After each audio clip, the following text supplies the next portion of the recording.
మనం chicken fry చేస్తున్నాము, అందుకు ప్యాన్లో ఆయిల్ వేసాను.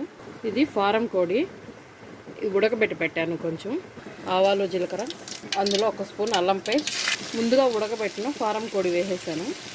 మంట హైలో పెట్టాను. ఇది బ్రౌన్ కలర్లోకి వచ్చేలాగా ఫ్రై చేద్దాము. ఇప్పుడు మూత పెట్టేద్దాం.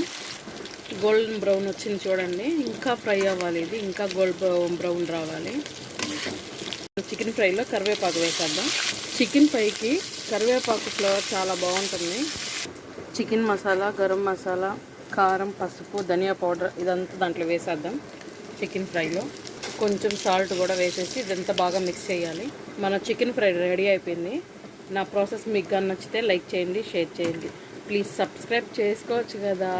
బాయ్ అండి. లాస్ట్లో కొత్తిమీర వేసి దింపేద్దాం. ఓకే అండి, బాయ్. సబ్స్క్రైబ్ చేసుకోండి.